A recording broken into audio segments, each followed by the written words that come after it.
Hi guys, so I'm sorry if I go out of focus or if I'm like at a weird lighting or weird angle right now. I'm sitting in front of the window, it's cloudy, it's windy, whatever. So I have been at a loss at what to do for videos. Like I have been trying to upload the same video for like 3 weeks now and it's just not working out. So maybe, I figured maybe I would try and film another one and then try and upload this one and see if that works a little bit better. So today I'm going to be filming two separate videos. I'm going to be filming the Motherhood tag video or the Mommyhood 101 tag video, and I'm also going to be filming a haul because I've gotten a lot of shit over the past, I don't know, like month. So I figured I wanted to show everything in a haul.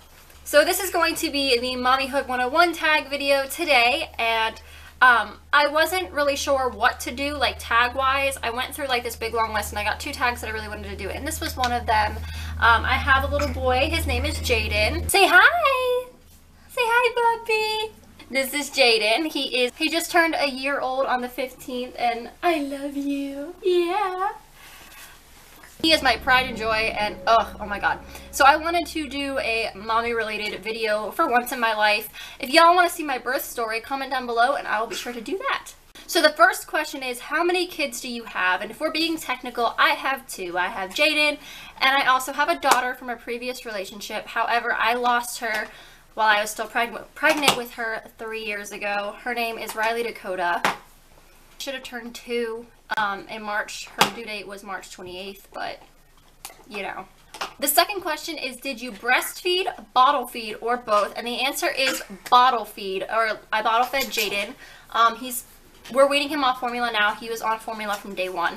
Question number 3 is cloth or disposable diapers, and we did disposable. I kind of wanted to do cloth while I was pregnant, and then I just realized that to me it wasn't worth it. I wasn't really like that big on wanting to do it. 4 is, what kind of birth did you have? And I had a C-section. My entire pregnancy he was breech, and my fluid was extremely low, like probably hovering between 3 and 10 centimeters, which really isn't good.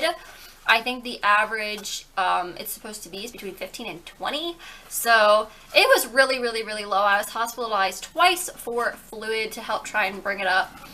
Didn't really work, but it worked enough to keep him in as long as possible. But my C-section was scheduled for 38 weeks, but he decided to come at 36 weeks. I went into labor. I labored at home for 48 hours. That was miserable. Never again. I didn't want to be sent home. Like, I was scared that it was false labor and I would be sent home. But when I went in, they were like, you're 3 centimeters dilated. Get prepped for surgery. I was like, okay. Question number 5 is, what would you have named your child if he or she had been born the opposite sex? For Jaden, he would have been Adriana Nicole.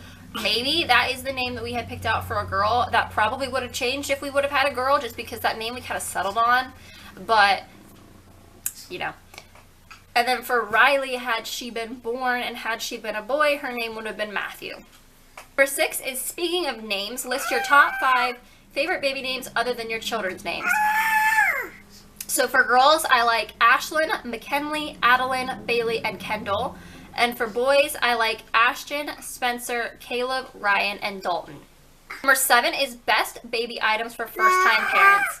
And I have to say, the rock and play. That thing was a lifesaver. The preemie, so while he really didn't have any issues, I did not feel comfortable with him sleeping alone in his crib, even though he was right next to our bed. We had like this pack and play with a bassinet. I really didn't feel comfortable with that. So my husband actually stayed awake all night, like every night for the first month maybe with him, or like maybe it was less than a month. No, it was more like 3 weeks. It was close to a month. He slept with him on his chest. Like, Jaden slept on his chest and my husband stayed awake because I didn't feel comfortable with that. So one night my mom actually brought us in a rock and play that she had picked up from Walmart, and that thing saved our lives for the first 5 months of his life. Next question is co-sleep or crib, and technically the answer is both. He sleeps in a crib in our room, which is technically co-sleeping. We do bed share in the mornings when my husband goes to work. However, I'm not completely comfortable bed sharing with both him and my husband in the same bed, just because my husband moves a lot in his sleep, and he's a bigger guy, and it's just overall, it's just not something I'm comfortable with. If you co-sleep or bed share and it works for you, that's great, but it personally doesn't work for us. Number 9 is mommy must-haves. I didn't know if this is for like yourself or for like your kids, but for me personally, the one thing that really helped me was stretchy freaking pants. Like, if we're talking about after you have the baby, stretchy pants, especially if you have a C-section. Those things, I got a pair of like those as seen on TV jegging things. It was like jeans, like pajama jeans, I think it was, honestly. And those things were so nice. Like, so nice. And also, I'm gonna aim this more towards C-section moms because I've had an experience with a C-section. Belly binders after you have your C-section. Oh my god. Literally, I developed bronchitis right after my C-section, and that was like horrible.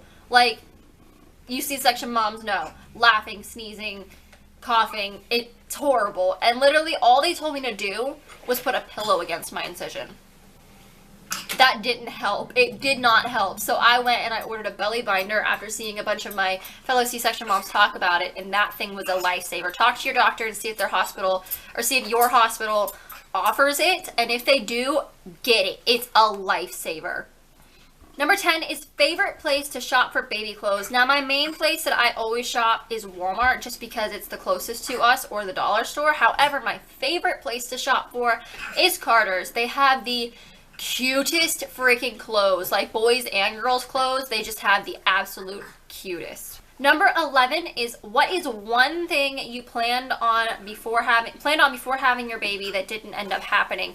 I know it says one, but I have two, and that was breastfeeding and natural birth. When I was pregnant, I was borderline insane lactivist while I was pregnant.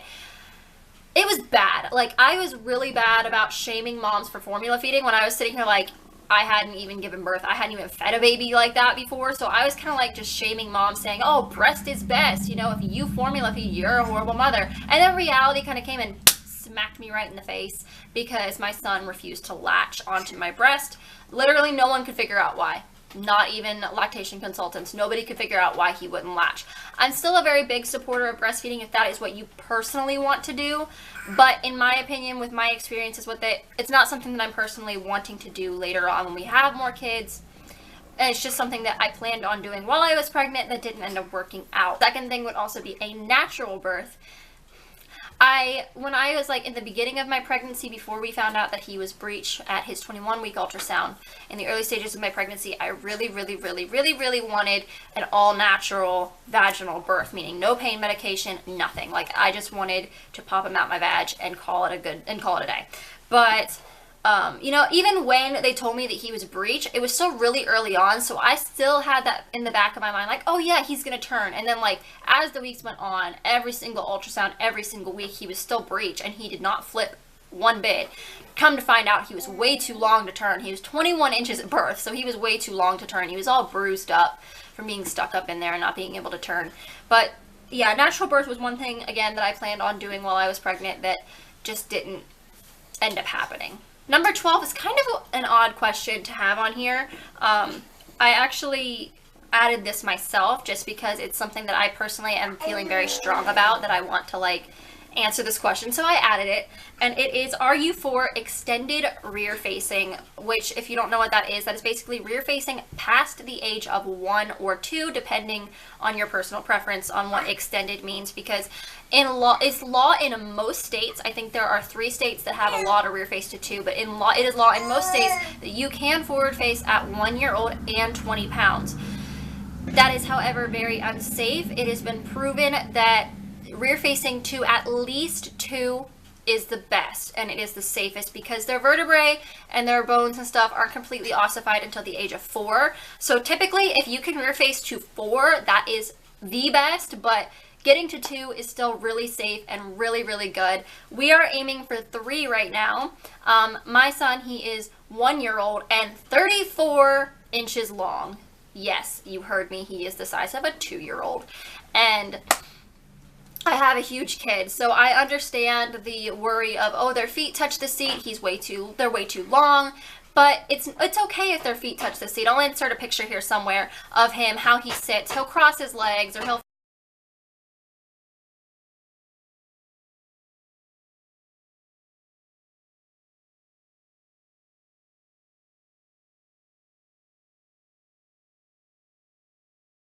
fling his legs off over the side.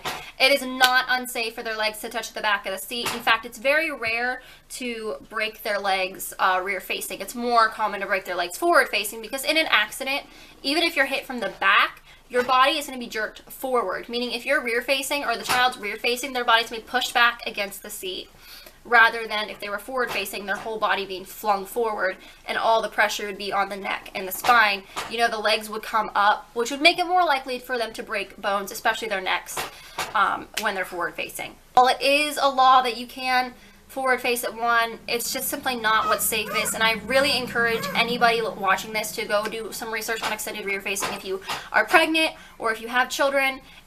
It's really something, car seat safety is really something big for me, and I really encourage every new mother and every mother in general to, or any parent in general, to really research this topic. And the last question is, any tips for new parents or expecting parents? And honestly, my tip is it'll all be okay.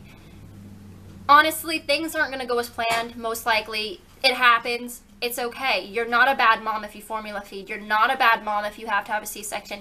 You're not a bad mom for any of that controversial crap. You're not a bad mom for doing it. You're not a bad mom for breastfeeding. You're not a bad mom for co-sleeping. You're not a bad mom for cloth diapering. You're not a bad mom for any of those reasons whatsoever. In my opinion, you're only a bad mother if you neglect your children. You're only a bad mother if you beat your children. You're a bad mom if you don't feed your children, if you starve your children, if you do all these horrible things to your kid, then you're a bad mom. All of the stuff that I listed is not something that makes you a bad mom or a bad parent in general. So honestly, just remember that it will all be okay. There is always going to be somebody that's going to have a different parenting style than you, that's going to want to put your parenting style down.